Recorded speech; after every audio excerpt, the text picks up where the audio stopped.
Small towns and rivers, कविता की पंक्ति दर पंक्ति व्याख्या. Small towns always remind me of death.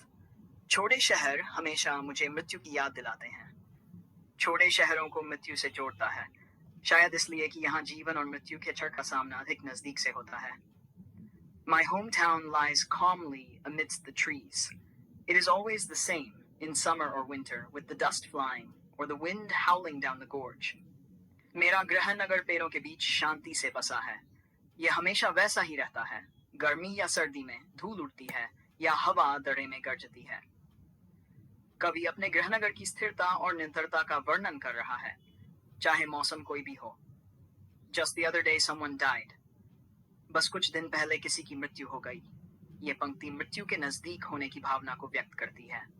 In the dreadful silence we wept, looking at the sad wreath of tuberoses. भयानक चुप्पी में हम ट्यूबरोज के उदास पुष्पगुच्छ को देखते हुए रो रहे थे. मृत्यु के समय की चुप्पी और दुख को ये पंक्ति दर्शाती है, जहां फूल मृत्यु का प्रतीक है. Life and death, life and death. Only the rituals are permanent. जीवन और मृत्यु केवल संस्कार स्थायी हैं. कवि इस बात पर ध्यान केंद्रित कर रहा है कि जीवन और मृत्यु का चक्र निरंतर चलता है, लेकिन संस्कार और रस्में हमेशा बनी रहती हैं. The river has a soul. नदी की आत्मा होती है. ये पंक्ति नदी को एक जीवित, सोचने समझने वाले तत्व के रूप में प्रस्तुत करती है. In the summer it cuts through the land like a torrent of grief. गर्मी में ये भूमि को दुख के बाढ़ के समान काटती है. नदी की प्रवाह की शक्ति को दुख के रूप में दिखाया गया है. ये जीवन की कठिनाइयों को दर्शाता. Sometimes I think it holds its breath, seeking a land of fish and stars. कभी कभी मुझे लगता है कि यह सांस रोकती है, मछलियों और तारों की भूमि की तलाश में. यह पंक्ति नदी के गहरे अर्थ की खोज को दर्शाती है, जैसे कि यह जीवन और स्वर्ग के बीच का संबंध. The river has a soul. नदी की आत्मा होती है. कवि एक बार फिर नदी की जीवंतता और ज्ञान पर जोर देता है. It knows, stretching past the town, from the first drop of rain to dry earth and mist on the mountain tops, the river knows the immortality of water. ये जानती है, शहर के पार फैली हुई पहली बारिश की बूंद से लेकर सूखी धरती और पर्वतों की चोटी पर धुंध तक, नदी पानी की अमरता को जानती है. ये पंक्ति नदी की जान और अनंतता के बारे में बताती है, जो पानी की प्रकृति में निहित है.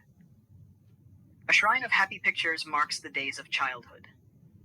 खुशियों की तस्वीरों का एक मंदिर बचपन के दिनों को चिह्नित करता है.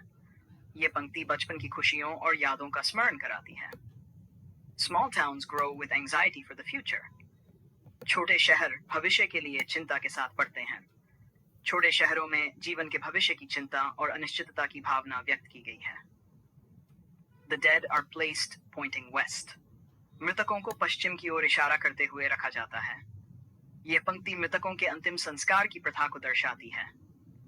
When the soul rises, it will walk into the golden east, into the house of the sun.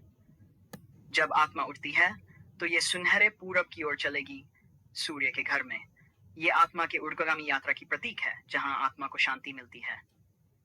In the cool bamboo, restored in sunlight, life matters like this. ठंडे बांस में, सूर्य प्रकाश में पुनर्स्थापित, जीवन इस तरह मायने रखता है. ये पंक्ति जीवन की सादगी और इसके महत्व को दर्शाती है. In small towns by the river, we all want to walk with the gods. नदी के किनारे छोटे शहरों में हम सभी देवताओं के साथ चलना चाहते हैं. यह मानवता की आध्यात्मिक खोज और दिव्यता के साथ जुड़ने की इच्छा को दर्शाती है. कविता का केंद्रीय विषय. इस कविता का केंद्रीय विषय जीवन और मृत्यु के चक्र, छोटे शहरों की स्थिरता और नदी की अमरता है. कविता में जीवन के सरल सुखों के साथ साथ मृत्यु के अनिवार्य पहलू को भी दर्शाया गया है. छोटे शहरों की चिंता और सामूहिक संस्कारों के माध्यम से कवि मानवता की आध्यात्मिक खोज और प्रकृति के साथ एकजुटता को व्यक्त करता है.